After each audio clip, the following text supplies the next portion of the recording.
Well, welcome back everyone, it's Richard here and this is Truckcamper Life episode 7 I suppose. Today I've been doing some bits in the camper van. It's a much better day. I think you could probably see that the weather is improving and yes, I've had the windows open again today on that basis, and I'm going to sort out the bits I said I bought yesterday, or put up yesterday on the last video, episode 6, and put these things away. And I thought perhaps I'd do some other bits today. I've been fiddling around. The weather's very cold, but it's also, we had a frost this morning. So, and I think the temperature in here is now, it's about 12 degrees, so it's quite all right. I thought I might even use the shoreline and test that out, because I haven't done that yet. I haven't tested any of the equipment in here and see how that gets on. But before then, I'm going to put the pots and pans away. So I'm going to, I know it's a very boring thing to show you, but I thought some people might be interested anyway. Stay with me. So this is the current stuff I've got. I might find myself a ceramic bowl. This is normally stuff from my camping, when I go camping at the tent. I've got these rather nice metal enamel plates, they're okay, and the tin plate to put food on, that's okay, so that can stay. I've got a frying pan, so that will match the ones I bought over here, which I'm going to take out their box, so they go quite well, don't they? So that can stay. I've got some pepper and salt soldiers there, and also I found some very nice placemats in my local charity shop for all of £2, so I've got those. I've got an egg cup. I've got some very nice mugs that my best friend, school friend, who Mark and his wife gave me from Menden, so I'm going to take those with me. That's another one there. And yeah, we were in Germany together, and schooling in Germany together, and then a shaving mirror which I found in the charity shop, which I thought we'd use. So those things, and what's already in there is a teapot, and in the white box is a kettle, so as well as a bag up there. So yeah, so, and then yes, I fitted some more lights in here yesterday. One of the lights isn't working, but that one will work when it gets dark, along with the others. So let me just do that, and then of course I've got my lights, which I was going to put over there on the wall, so I've got that to do at some point. Yes, so just stay with me while I do that now. So there we are, I put all the bits away and everything seems to be nicely stored away there. There we go. There we are. And I've got a bit of space down by the side. I'll probably use those for tins down the side here. So yeah, the microwave's there, which I haven't used yet. So that's okay. That seems to work quite well. So yes, that's okay. And this side, so this side I tend to put sort of storage things, but I'll probably put tins in this bit. So as well, yeah, I've just seen something I'll probably use actually. Right, yeah, so I'll probably put tins in here, and then I might move the clock over there. Might be better, because then it gets in the way of the door opening here. Look, oh, just a bit too big. If it was a bit slim, that it'd be all right. And on that hook, so which was there when I purchased the camper van. So there we are. And then those lights, I do those as well. Yeah. So this is my shoreline cable, and it's this one here, extension lead, 25 meters, 230 volts. That's the rating in the UK. 100% copper. And it has the ends to it as well. Yeah, so it's 16 amp industrial connectors. There we go. And I also purchased the extra 3-pin plug as well, which goes on the end there. So let's get this connected. So I connected it onto the camper, and then it goes all the way to the house. 25 meters, which clearly far too long, but you never know when you might need this length. Probably get a shorter one. And it goes all the way to the consumer box here, So let's switch on. So we'll test out the shoreline. I know that if I switch the microwave on, there we go. That's all right, that's just the plate going around. And the light down the far end is on. Yeah, that pilot light's on, that's okay. And if I check the shoreline here on this little fan heater, there we go. That's working. It's quite a good fan heater. It's quite low voltage, so just warm up. But you could also, it's got an automatic cutout, so it was to fall over. So we know that's working as well, so that's good news. So we know the shoreline's working and the battery is being charged. So if I go in here, there we go, that's the charger, and that's working as well. Charging up the leisure battery. Excellent. Plus we're taking about 14 volts off the solar today. We've got 14 volts dead. That's quite useful. So yes, good news all round. So I've had a look on the wall here, and I'm going to put these beautiful brass effect lights here over towards the cabinet. I could have put one on the side of the cabinets, but I thought, no, I won't do that. And one over that side. So when I'm actually sleeping with my feet facing this way, oh, by the way, I've moved the clock. The clock's now in a much better position, and it doesn't foul this cupboard, which I can now open. Just much better there. So that's a bit of learning. This whole thing is learning, as you know. So I'm going to do that now. And I've actually reduced the size of the screws because of the cabin, the fabric of the walls in this demountable. So yeah, so I've got some shorter screws, these ones here, which came off out of something else. I think I took them out of an amplifier or something. They do, they're quite nice. So I'm going to use those. So yes, so stage one. So slight flick, sorry about this with the lighting. Right, so I'm going to use a number 14 spanner just to put on here. I'm going to tighten this up, and that should do it, a ring spanner. I can use the other end. So, and then, yeah, getting there. So let me just show you what I intend to do. So this is the, obviously the light goes on top of there, so it will go, I think, about there. That one. Oops. And this one will go there, like that. So yes, and then I can, so yeah, let me just show you with the actual lamp on and see what you think. So I'm going to show you now. I've put you on the stand, so I don't always think like that. And then, okay, so that's, yeah, about halfway there. And if I just switch this on, there you go. Gives quite a good light. I switched them both on actually, but there we go. So yes, it gives you an idea. I could have put it on the wall here, but I think here it looks nicer. And also the fact that I should be with my head in the middle if I'm reading or something, or on the computer or whatever, I can do that. So yes, here we go. Let's see if we can fix it.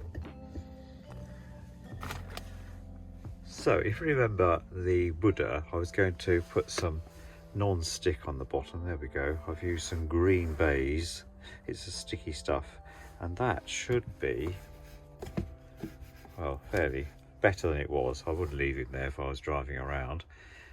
So yeah, on that basis. But yes, there we go. There we are.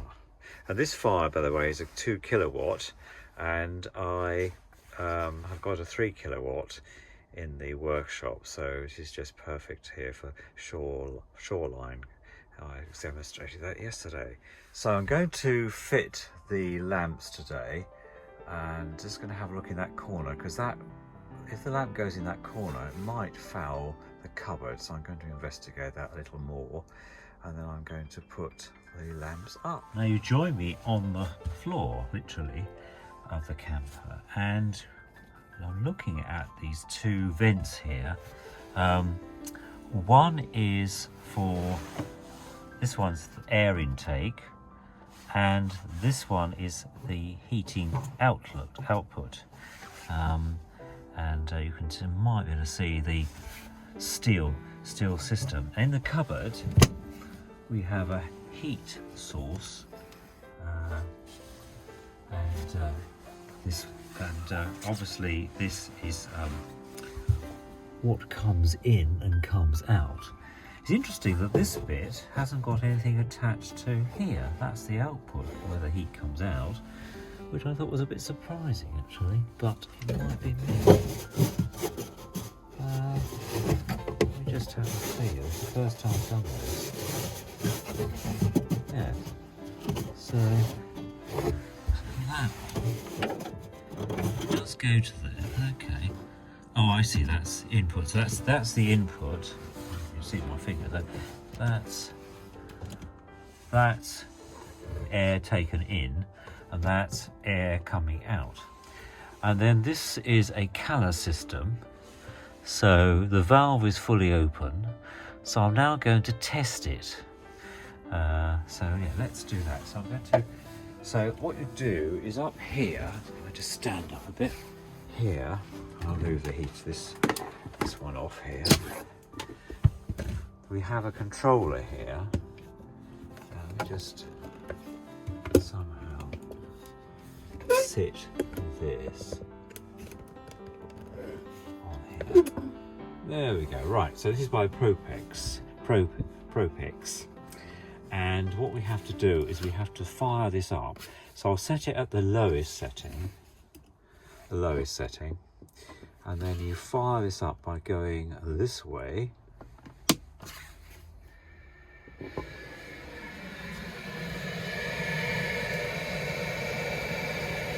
And you can hear it whirling away now. The Calor is on in the Calor gas. I've opened that valve up.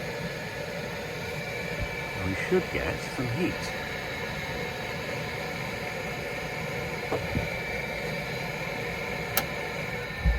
There you go. Hear it fire up then? Electrically fired up. So if I shut the box, I should get some heat.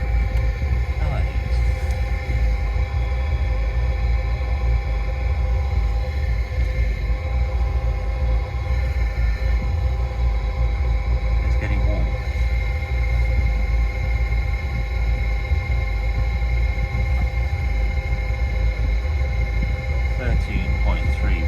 Coming off the top today of that solar, even though it's a cold day.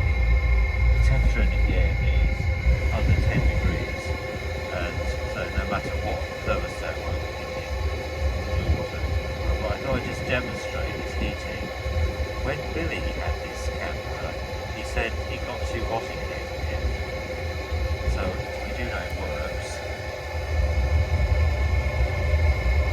I did try it yesterday on the fly. I thought I'd just see how things are, and I was amazed how warm it was. That is really quite a lot of heat coming out of that. So this is got an arrangement with heat source, but that must be the company name. I'll see if I can find something on the internet about it. There's no instruction book. It works in the same basis that the heat exchangers do on Sunshine, the T2 camper van, in that it's the heat source draws air across a grill that acts as a heat exchanger. And what we get out of here is the same, except it's slightly more efficient than Sunshine. You get warm air coming out. So, which is quite nice. So yeah, there we go. I think that's really warm coming out. I think after about half an hour, you'd actually be quite warm. And then what you can do, what I did yesterday, is once I'd sort of run it for a while, I got the door open, so it doesn't really have much effect. is I then put it onto fan only. You can hear it fan down, power down a bit, and then you can still get quite a lot of warm air. So it's still got the exchanger that it's pushing air. Quite a good fan actually. Now whether these things ever need servicing, I don't know. I'll have to check. Some heat source to see what there's a manual that might go with this. I doubt it, because I think they're fairly simple. If the jets are working, then the jets are working. Yeah, that's quite nice. It's coming out of there, so I'll leave that running a little while. And but I thought I'd just demonstrate that this afternoon as you're here. So the other thing I thought I'd demonstrate is the cooker, as we've got the Calor going. So I'm going to do that, and I've discovered through trial and error that you push this down. Oops, oh, sorry. You push this down.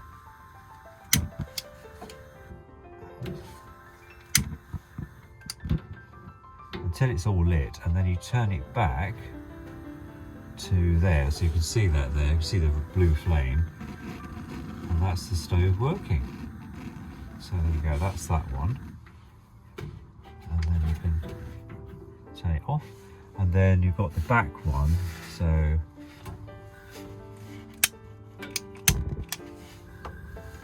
we go, that one. And smell the Calor Gas, and then this one.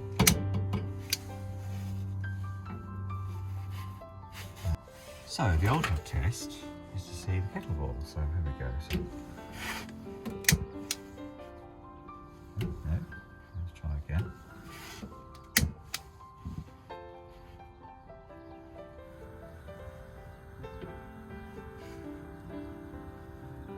Like that.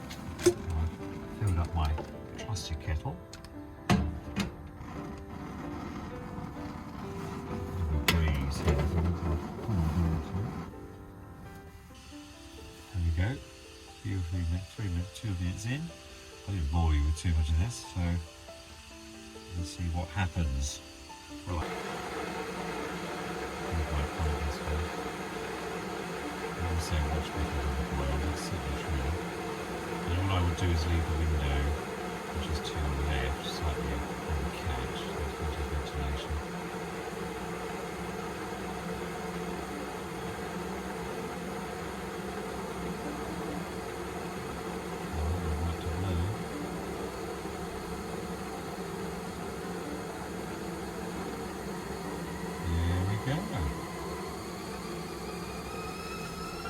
Excellent.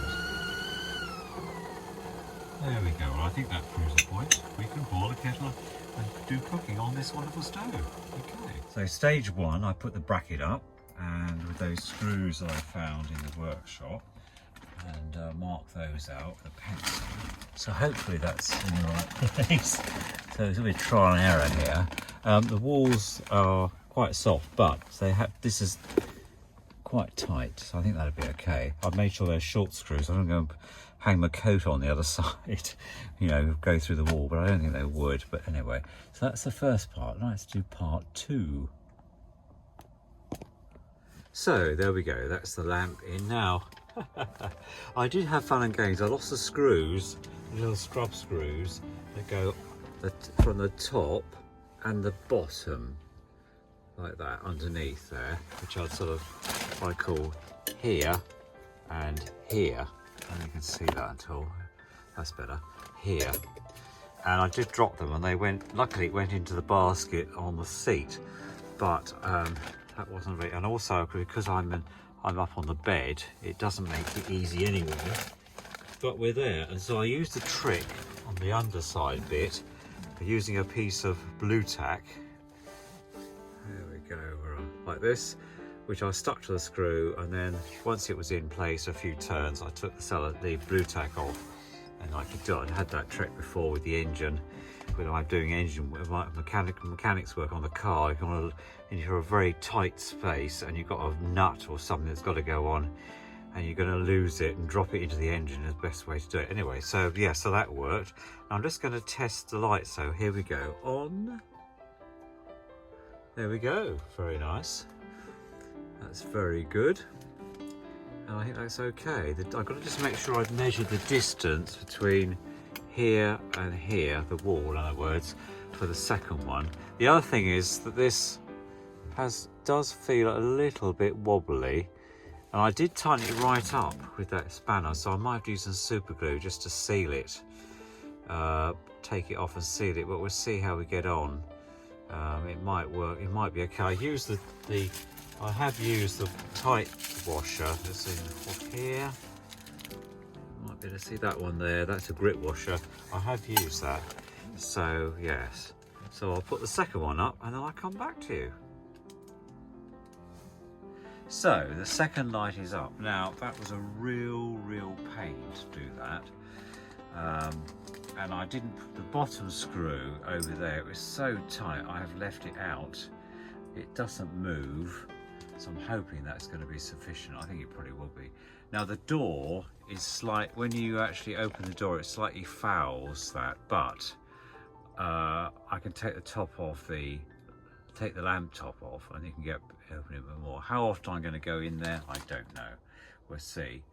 But one thing's for second, the stem part of that light is much tighter, which means I've got to redo this one. But I think they're about the same height. They look all right. I measured them actually, and they are looking good. I just need to rub the pencil mark off the wall, and yeah, so we'll take it from there basically. But yes, I think we're almost there. So there we go, and you can then adjust the lighting.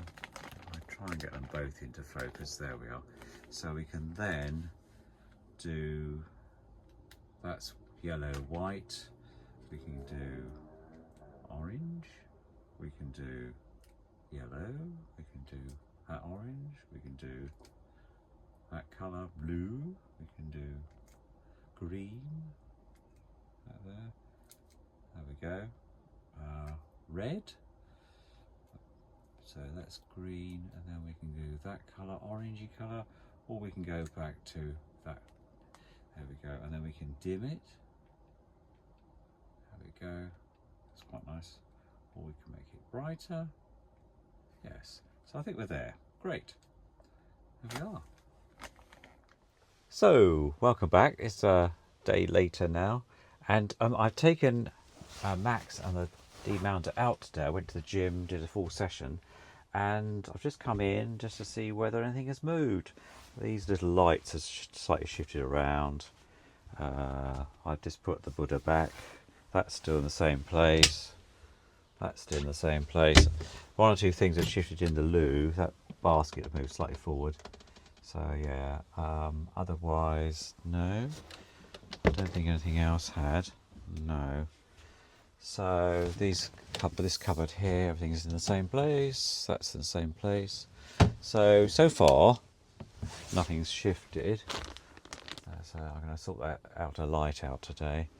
So yes, and I'm going to put some. I filled the tank up. It's 3/4 of diesel now. Went round to the petrol station on my way home. That was £40, so that wasn't bad going. And I need to put some additive in the petrol. I used the premium petrol, which was slightly more expensive just for that. So things are looking good at the moment. Yes, see you shortly. So I've added half the Red X to diesel system cleaner, restores performance and reduces emissions. Go in here. I've just done it, so I'll just close the cap up. So it's half of it. So I'll use it on petrol actually. This is for diesel systems obviously, and for hybrids. So yes. Anyway, interesting to know what you think for diesel cars, whether it's snake oil or whether or not. I've always found it to be quite useful. Yeah. Okay. So this afternoon I thought I'd try out this gas level indicator that I purchased online, just to see how this wears up on the Calor Gas, to let me know how much fuel is in there. So let's do that. So I'll break it out of the packet and then we'll have a look. So join me back in the workshop, and I'm going to tighten this lamp up. This is the one because it's a bit loose here. So what I need to do is just make sure it's level with the nut here. and then I'm going to use a size 14mm over that nut, and the thing to do is just give it a bit of a turn. There we go, so it can't move either way. That won't move. I did that with the other one. It's got a grip washer on here, you'll probably see that, luckily. So you need to make sure 2 screws. So I'm going to have the challenge now of actually putting this back up again. I did also realise that these 2 posts actually come off, so you could, if you found it easier, you could take them off to put the screws on, I suppose. That one comes off. Quite well made of very light aluminium, or aluminum if you're in America. There we go. So, as yesterday, that was quite a challenge getting that in there, and kept losing the nut at one point, but they are quite effective. So yes, so we go. There we are. Seat back on the van. The other thing I've done is I found this small crate in the tool shed, and I put it here because it's quite a step down from that step to get onto the bed. So I think that might be easier. I've taken the pillow off that sits there. The water tank sits under there, and I just thought that would be easier then. And it collapses down, that crate, with no news. But I'll see how I get on, because it just seemed to be a long, big step down. It's about 2 feet, that is. And though I don't mind, I just think at night I could easily forget and end up falling on my face or something ridiculous. Anyway, yes, another added thing. So let's put that light fitting back up. So there we go, they're back on now. That was actually easier to put back than it was taking off. So, and I put the controller on the side here, a bit of blue tack, and then another one over there by the electrical panel where all the services are, as I call it. So let's just see what happens. So press it on. There we go, that one's on, and that one's on, that one's needs to, okay, if we go for the yellow, there we go, that's a better one, isn't it? So yes, I think that's quite nice. There we go, there we go. Yeah, I think that was slightly whiter actually. Press the yellow, white. Yeah, there we go, that's probably better. Together, and there we are, off, there we go. 2 very nice additions to this Truckcamper van. I think that's excellent news. So you remember I said about that step, so I've just made a cover for it, and what I've done is I've used this crate and then used ties just to tight, pushing holes in there, and that works perfectly all right, and it actually fits in. I'll get rid of it. This was part of an old car mat that was in Max the Hilux, so I didn't like very much, so I've cut this bit off. I might hang on to that bit. So I've basically reusing it, and then if you have this facing, so this edge facing inward, you can step onto that.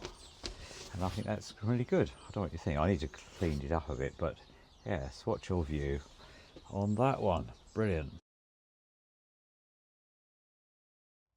One of the things I was very concerned about was this skylight being too light in the morning, waking me up lying in bed. So I've made a piece of blackout for it, which is fixed above the, there we go, above the I suppose it's the bug protector, and yes, there we go. So that's what it normally looks like, and push it in there. And all I've used is a piece of card that came off from an LP that you sent through the post, and a piece of black sticky back baize there. That's perfect, works perfectly. I've got the lights on the background so I can see it. If I turn this off, there we go, probably see that now. So 100%, another job done. And there's my step. Well, I used the piece of carpet onto a little small crate, and it actually works perfectly. So has even a slight springiness to it when you stand on it. There we go. yeah, it's all right actually. That really works well, and so it means you can step down and step up without any danger of that big step catching you out. There we go. So welcome back to the channel. I've got a bit of a conundrum now, because yesterday I put in the indicator for the gas level and it's not showing anything, even though the gas, it's open. So I'm not sure whether that means it's full or empty. It's supposed to be this side for the winter, but this is showing blue this side, which tells me it might be full, but we'll have to see on that one. And the other interesting thing is, when I went to lock this, and I've had this before, you can't, I don't know if you can see there, but it doesn't lock, it doesn't snap. It's called a compression lock, this I've discovered. And it's not working. So I think I'm going to have to take it apart and have a look at it again and see what I can come up with. There might be a fix. I've got two ideas in my head. So yes, so we'll do that. Let's see how we get on.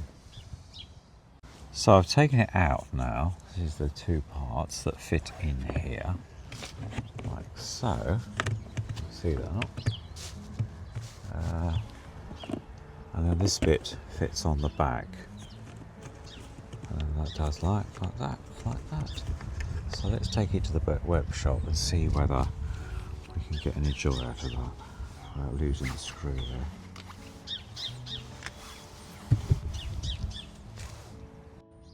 So I think we've got a fix, and it's how you actually push it in. So for example, like that way. There we are. Point it down. That's fine. That's locked. And then to unlock it, like that, and then you can open. So that's the key to it. Turn that lock down and push. Lead key comes out. There we are. Don't need a new lock, just need a new method. Interested to know your thoughts on that, especially those who have got demountable. Anyway, there we go. So I've come inside, and this afternoon I'm going to see if I can improve the flame ability, that's my new term for it, for this burner here. And there's a lot of, on here, you probably can't see that, but there's lots of like sugary stuff on here. And it was also blocking up where the flame comes out of here. So I'm going to clean that. I've cleaned this. There was loads of muck in here. Because the flame, the gas comes through the back, through here, like that, and then spreads out, and then this fits on the top with two screws, and there, these two screws here, they've got star screws. The one's like wood screws actually, and then obviously this fits on the top here. Where are we? He says. Like so, and that fits on top of there, and then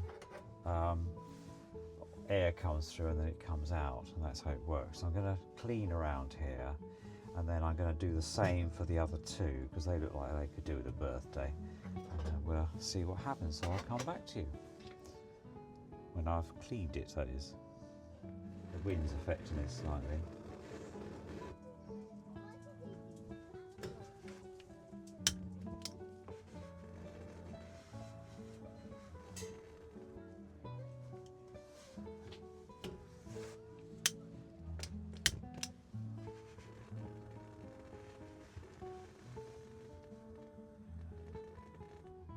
Might be because it's not on level ground. I think that might be the thing, because it's got a balance thing in there. So I've cleaned all this up. One thing I did notice though, and you might have noticed it with the other, there's a little grip washer here on here. You can see that there.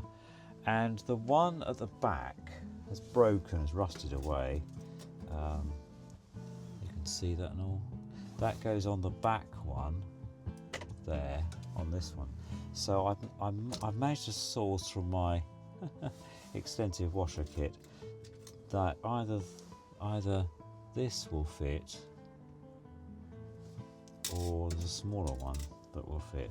So I'm just going to try and see which one. That won't fit. That's too. Okay, so the bigger one won't fit. No. So I need to see at some point whether I can. No, that won't either. Okay, that almost fits, doesn't it? So see, trying to get it off. I might be able to adapt that a bit by pushing in the okay, that almost fits. That almost fits, doesn't it? You can see that on there at all. Yeah. But obviously not sufficiently. So at the moment it's working all right. So what I'm going to do is see whether I can just bend that small one then, and then, because I found that in the wash bowl when I was cleaning these up, so it's rusted away. So I might be able to adjust that. But I thought I'd just let you know. And also I'll demonstrate the cooker working, because I've discovered that what you have to do is hold down the knobs until the thermostat, which is where that little washer comes off, has heated enough. It's like a trip. So it's hold it on, and then when it's warmed up a few seconds, you can release it and then it'll work. So it's been working okay. There we go. Another little update there about a little bit of learning too. This whole area, this whole exercise is about learning. Right, so I'm going to demonstrate this now. All cleaned up, and so I'll demonstrate this one working. So what we do, push down, turn full, and then we bring it back to there. There we go. There we are.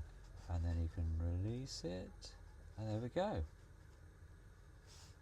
And you can turn it down that way. There we go. Turn it right down. Whoop, too far. Anyway, that demonstrates it does work. And the other little washer for the back one, I'm going to leave that for the time being. This one here, because it is sitting there okay, the little thermostat, and the washer I had doesn't quite work, so I'm going to abandon that. So yes, but other than that, there we go. So I think we'll wrap this one up here, guys. Thank you so much for your lovely comments over the last few episodes, and I'll see you on the very next one. So take care, all the best, bye for now. Oh, and don't forget to subscribe and like if you really like the videos, because I look forward to your comments and I do read them all. So yeah, thank you very much. All the best. Bye for now.